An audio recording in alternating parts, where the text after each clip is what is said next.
Coucou tout le monde, comment ça va bien? Bienvenue sur Watama, la chaîne super sympa pour ton chien, ton chat et tous les autres. Et aujourd'hui, on va parler de choses pas très sympas. On va parler d'intoxication. On va voir ensemble tous les aliments du quotidien. Des choses que vous avez tous chez vous, qui ne sont absolument pas dangereuses pour nous, mais par contre, elles le sont pour ton chien ou ton chat. Et donc, on va commencer par l'ail, l'oignon, et on peut décliner avec le poireau, les échalotes. Donc ça, il faut y faire super gaffe. C'est une intoxication qui est relativement rare. Grosso modo, ce qu'il faut que vous vous disiez, c'est que un oignon est suffisant pour intoxiquer un chien de 10 kg et que 2 gousses d'ail suffisent à intoxiquer un chien de 10 kg. Ces aliments sont toxiques qu'ils soient crus ou qu'ils soient cuits. Le plus souvent, c'est quand même beaucoup plus souvent le chien qui va y être sensible parce que en fait, vous allez lui en donner malgré vous dans les restes de table, dans les plats en sauce, dans les plats tout faits, transformés, il va y en avoir et c'est comme ça que le chien va s'intoxiquer. Moi, j'ai déjà eu le cas, une soupe en fait. Les gens avaient fait leur soupe, il y avait de l'ail et de l'oignon dedans et voilà, ils n'y ont pas du tout pensé et c'était comme ça que le chien s'était intoxiqué. Donc faites bien attention à la composition, notamment des sauces, des plats préparés que vous avez. Il faut aussi se méfier des compléments alimentaires. On cherche de plus en plus à trouver des compléments alimentaires naturels pour nos animaux de compagnie. C'est tout à fait louable, bien sûr, il n'y a aucun problème avec ça. Étant phytothérapeute vétérinaire, je suis à fond là-dedans. Par contre, le problème, c'est que pour ce qui est des compléments alimentaires à base d'ail, qui sont souvent utilisés comme vermifuge ou antipuce antitique, on n'a pas de preuve d'efficacité de ces produits-là et ça va aussi dépendre de la dose qu'il y aura d'ail à l'intérieur. Donc méfiez-vous de ça, c'est vraiment pas quelque chose que je conseille et qui peut potentiellement avoir des effets secondaires. Ce qu'il faut savoir, c'est que les premiers signes vont apparaître en général 24 heures à quelques jours après l'ingestion. Donc ça va prendre du temps. Il peut y avoir des signes digestifs, donc des problèmes de vomissement, diarrhée, voire des douleurs abdominales. Mais le plus grave, c'est que la toxine va engendrer en fait une destruction des globules rouges et donc une anémie. Donc vous allez avoir un chien qui sera fatigué, des faiblesses musculaires, des muqueuses pâles. Alors il faudra regarder dans la bouche, à l'intérieur des lèvres, voir si c'est toujours aussi rose ou si c'est rose pâle voire blanc. Si le chien a la bouche qui est pigmentée toute noire, regardez à l'intérieur des yeux la couleur de la muqueuse oculaire, si elle est bien rose ou pas. Alors c'est vrai que c'est peut-être pas quelque chose que vous regardez fréquemment, donc vous n'avez pas l'habitude de l'intensité du rose habituel, donc voilà. Mais si vous avez l'impression que c'est vraiment blanc, il y a peut-être une petite anémie et du coup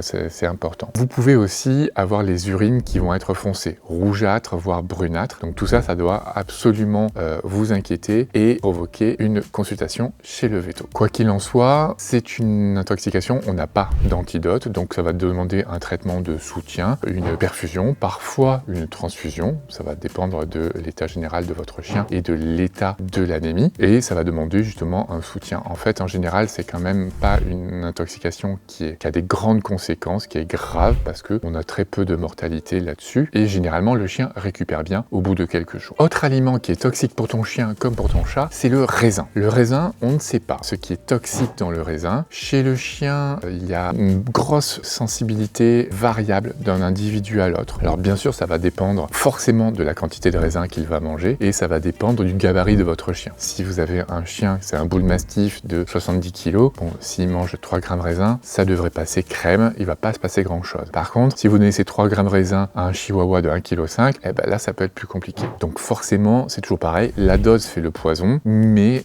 ça doit être aussi mis en relation avec le gabarit de votre chien, de sa sensibilité à lui. Certains chiens pourront en manger et ne présenter aucun symptôme. Donc ce qui est toxique, c'est le raisin, sous toutes ses formes. Donc le raisin frais comme le raisin sec. Et le raisin sec le sera d'autant plus toxique que il sera encore plus concentré et que parfois, comme c'est plus petit, il pourra peut-être en manger plus. Donc c'est vraiment quelque chose auquel il faudra faire encore plus attention. En gros, c'est 10 à 50 grammes par kilo de poids de votre chien qui sera considéré comme étant la dose toxique. Donc ça veut dire que pour un chien de 10 kg, ça sera entre 100 grammes et 500 grammes. Les symptômes peuvent apparaître dans les premières heures qui suivent l'ingestion. Il va y avoir des symptômes digestifs, souvent vomissement, diarrhée, et il peut y avoir des symptômes généraux, donc un abattement et une anorexie par exemple. Donc il arrêtera complètement de manger, il est capoute. Et puis, ce qui va être grave, c'est que généralement dans les 48 à 72 heures qui vont suivre, là, le chien va développer ce qu'on appelle une insuffisance rénale aiguë. Et donc, vous allez à nouveau voir des vomissements. Et ça va aggraver son état général. Il va être encore plus abattu. Il peut complètement arrêter d'uriner. Et donc là, il faudra consulter très rapidement parce que là non plus, on n'a pas d'antidote. Lui donner un traitement conservateur, le surveiller, lui faire des prises de sang, le mettre sous perfusion, surveiller sa production d'urine et surveiller sa fonction rénale. Troisième aliment, et là, c'est plutôt un liquide qui est toxique pour le chien, c'est l'alcool. L'alcool est complètement toxique pour le chien, même en très petite dose, le chien ne le supporte pas du tout, il y est super sensible. Alors, quand est-ce qu'il peut y avoir des intoxications comme celle-là? Parfois, très bêtement, en voulant jouer avec le chien, lui faire une blague et lui faire avaler un petit peu d'alcool pour tester, voir ce qui va se passer. Donc c'est une très mauvaise idée. Et puis, tout simplement, après, de façon complètement fortuite, parce que vous avez de l'alcool forcément dans les boissons alcoolisées, mais vous avez aussi de l'alcool, par exemple, dans le parfum ou encore dans les bains de bouche. Donc voilà, vous savez pas ce qu'ils vont faire, vous savez pas où est-ce qu'ils vont traîner, mettre leur nez, et parfois c'est la faute à pas de chance en fait. Vous avez encore d'autres sources possibles, par exemple les pommes. Une pomme très mûre, une pomme pourrie, va concentrer beaucoup d'éthanol, et donc s'il mange une pomme pourrie, il pourra s'intoxiquer. Vous avez aussi la pâte de pain. Les gens qui font leur pain chez eux, vous allez mettre des levures à l'intérieur, notamment une levure qui s'appelle Saccharomyces cerevisiae, donc c'est la levure de bière, tout simplement pour faire grossir le pain. Et si cette pâte de pain est avalée crue par le chien, par nous, vous allez voir, le résultat il n'est pas joli à voir, vous allez être bien barbouillé, le chien encore plus, parce que les levures seront en pleine forme, et la levure, qu'est-ce qu'elle va faire? Elle va prendre les glucides et elle va les transformer en éthanol. Et donc du coup, le chien sera complètement bourré. Et donc, qu'est-ce que vous allez voir apparaître comme symptôme sur votre chien? Vous allez voir de l'ataxie. L'ataxie, c'est de la perte d'équilibre en fait. Il va être comme s'il était bourré. Il va avoir une hypothermie, il peut avoir une augmentation de sa fréquence respiratoire, une augmentation aussi de la fréquence cardiaque. Il va vous paraître abattu, avoir une diminution de son état de conscience, des problèmes respiratoires, et puis, au fur et à mesure, le coma, voire la mort en fonction de la quantité qu'il aura ingurgité.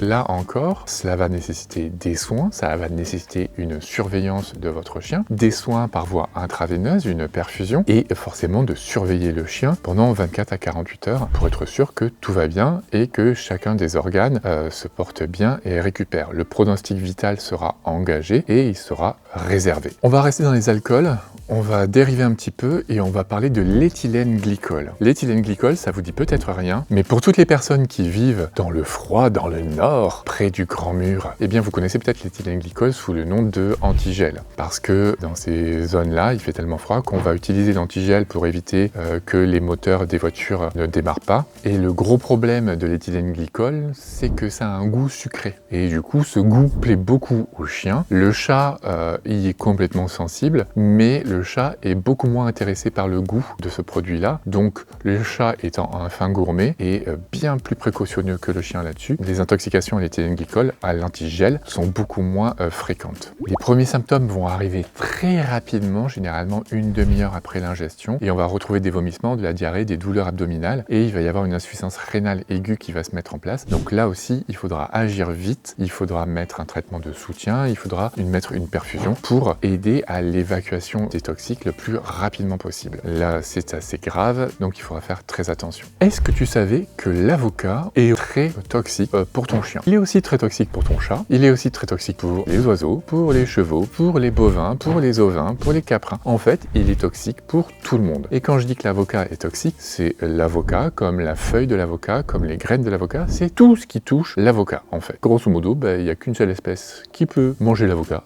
c'est nous. Donc voilà, l'avocat c'est pour nous et pour personne d'autre. Comme ça, vous faites pas d'erreur, vous vous plantez pas et vous n'aurez pas de problème. Et l'intoxication à l'avocat, elle est pas très sympa. En premier lieu, elle va provoquer des problèmes digestifs. Et dans un deuxième temps, elle peut provoquer des problèmes respiratoires et cardiaques. En fait, ce qui va se passer, c'est qu'il va y avoir la formation d'œdèmes et d'épanchements qui vont provoquer des troubles du fonctionnement respiratoire et cardiaque. Parce que si vous avez un épanchement au niveau du thorax, les poumons ne sont plus capables de se gonfler d'air l'air dans la totalité, donc vous avez une baisse de votre capacité pulmonaire, et si vous ne respirez pas bien, vous pensez bien que ça devient très compliqué de vivre et de survivre, et si ça aussi empêche le fonctionnement cardiaque, vous imaginez bien qu'on ne se porte pas bien dans ces cas-là. Donc il faudra agir très vite, on n'a aucune solution dans ces cas-là, on n'a pas d'antidote, donc il faudra faire au cas par cas et gérer comme on peut tous les symptômes et toutes les défaillances organiques qui vont se mettre en place suite à l'ingestion d'un avocat. Donc méfiez-vous grandement des avocats. Autre aliment qu'on aime beaucoup, ce sont les noix de macadamia. Alors que ce soit les noix de macadamia crues ou cuites, ou même en forme de pâte,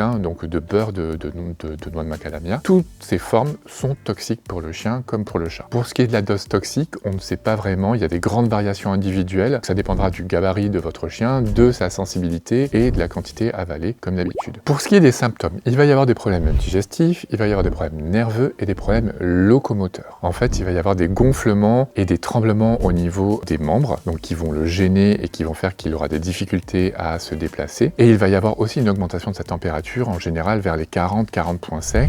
Il n'y a pas de traitement particulier, donc on va devoir placer le chien sous anti-inflammatoire, sous perfusion, sous antalgique, et en général, il récupère en 24 à 48 heures. Si on vient de se rendre compte que le chien vient d'avaler des noix de macadamia, on pourra le faire vomir, ou on pourra aussi lui faire avaler du charbon actif pour diminuer l'absorption au niveau intestinal. Si vous êtes un grand amateur de bière, sachez que c'est aussi un grand problème. Le houblon est très toxique pour le chien. C'est une intoxication qui est assez rare, mais qui pourrait avoir tendance à augmenter parce qu'en fait, il y a de plus en plus de gens qui ont des machines à bière et qui font leur propre bière. Donc, il faut y faire très attention. Toutes les races de chiens sont sensibles au houblon, mais il y a des races qui sont encore plus sensibles, comme le Doberman, comme le Greyhound, le Border Collie ou encore le Labrador. Donc, faites très attention à ça. L'intoxication va se manifester par une augmentation brutale de la température, c'est ce qu'on appelle une hyperthermie maligne. Vous allez avoir un chien complètement abattu, une augmentation de sa fréquence respiratoire, il va haleter parce qu'il va essayer de diminuer sa température à l'extérieur, donc en haletant. Il va y avoir une augmentation de sa fréquence cardiaque, il peut y avoir des vomissements et il peut aussi, à cause de cette augmentation de température brutale et importante, provoquer en fait des convulsions. Et parfois, cela pourra engendrer le coma et même la mort. Donc, faites très attention à ça. Encore une fois, si vous savez que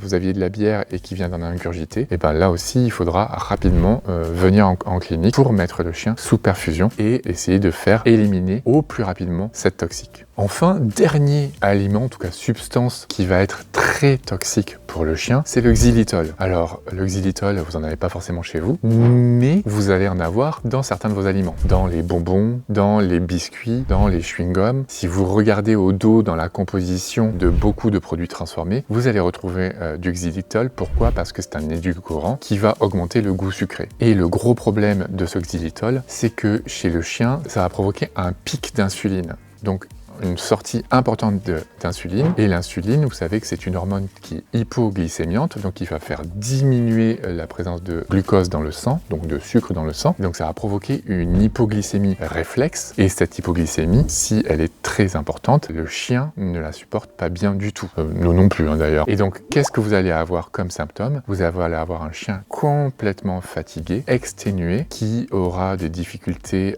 à bouger. Et s'il arrive à bouger, il sera attaqué. Donc il aura des troubles de l'équilibre et cela pourra déclencher aussi des convulsions, le coma, voire la mort. Les premiers symptômes peuvent apparaître très rapidement, pratiquement une demi-heure après l'ingestion, donc il faudra agir vite et très rapidement venir nous voir en consultation parce que nous, encore une fois, il faudra qu'on mette le chien sous perfusion pour qu'on puisse avoir un accès veineux, qu'on puisse corriger la glycémie et aussi corriger tous les autres symptômes parce qu'effectivement, s'il fait des convulsions, oui, en gérant la glycémie, on va améliorer ça, mais il faut qu'on gère aussi les conséquences des convulsions, et notamment au niveau cérébral. Donc encore une fois, méfiez-vous des produits transformés. Gardez bien tout planqué, parce que je le sais très bien, vous le savez aussi, il y a certains chiens et certaines races qui adorent fouiner un peu partout, qui savent très bien où se trouvent les gâteaux et qui savent parfois même ouvrir les placards, donc faites super gaffe. Voilà, j'espère que ce petit tour vous aura intéressé, vous aura appris des choses et qui vous mettront la puce à l'oreille pour rapidement arriver à la clinique. Si vous avez des questions, n'hésitez pas, posez-les dans le chat, j'essaierai d'y répondre le plus rapidement possible. Et d'ici là, portez-vous bien.